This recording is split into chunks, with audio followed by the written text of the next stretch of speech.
Le second livre de Samuel, chapitre 5. Toutes les tribus d'Israël vinrent auprès de David à Hébron et dirent: Voici, nous sommes tes os et ta chair. Autrefois déjà, lorsque Saül était notre roi, c'était toi qui conduisais et qui ramenais Israël. L'Éternel t'a dit: Tu paîtras mon peuple d'Israël et tu seras le chef d'Israël. Ainsi tous les anciens d'Israël vinrent auprès du roi à Hébron, et le roi David fit alliance avec eux à Hébron devant l'Éternel. Ils joignirent David pour roi sur Israël. David était âgé de 30 ans lorsqu'il devint roi, et il régna 40 ans. À Hébron, il régna sur Juda 7 ans et 6 mois. Et à Jérusalem, il régna 33 ans sur tout Israël et Juda. Le roi marcha avec ses gens sur Jérusalem contre les Jébusiens, habitants du pays. Ils dirent à David: Tu n'entreras point ici, car les aveugles même et les boiteux te repousseront. Ce qui voulait dire: David n'entrera point ici. Mais David s'empara de la forteresse de Sion. C'est la cité de David. David avait dit en ce jour: Quiconque battra les Jébusiens et atteindra le canal, quiconque frappera ces boiteux et ces aveugles qui sont les ennemis de David,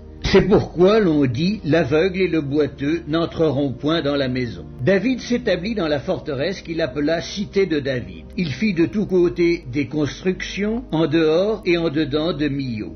David devenait de plus en plus grand, et l'Éternel, le Dieu des armées, était avec lui. Hiram, roi de Tyr, envoya des messagers à David, et du bois de cèdre, et des charpentiers, et des tailleurs de pierre, qui bâtirent une maison pour David. David reconnut que l'Éternel l'affermissait comme roi d'Israël, et qu'il élevait son royaume à cause de son peuple d'Israël. David prit encore des concubines et des femmes de Jérusalem, après qu'il fut venu d'Hébron, et il lui naquit encore des fils et des filles. Voici les noms de ceux qui lui naquirent à Jérusalem: Shammua, Shobab, Nathan, Salomon, Jibhar, Elishua, Népheg, Japhia, Elishama, Eliada et Eliphélet.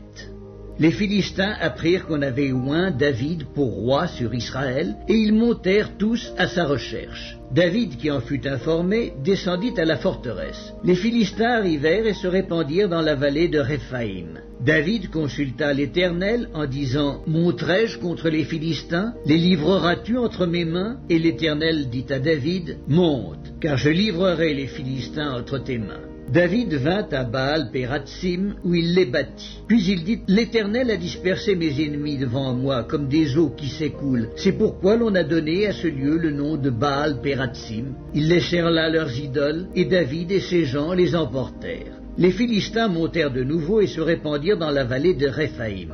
David consulta l'Éternel, et l'Éternel dit: Tu ne monteras pas, tourne-les par derrière, et tu arriveras sur eux vis-à-vis des mûriers. Quand tu entendras un bruit de pas dans les cimes des mûriers, alors hâte-toi, car c'est l'Éternel qui marche devant toi pour battre l'armée des Philistins. David fit ce que l'Éternel lui avait ordonné, et il battit les Philistins depuis Géba jusqu'à Gézer.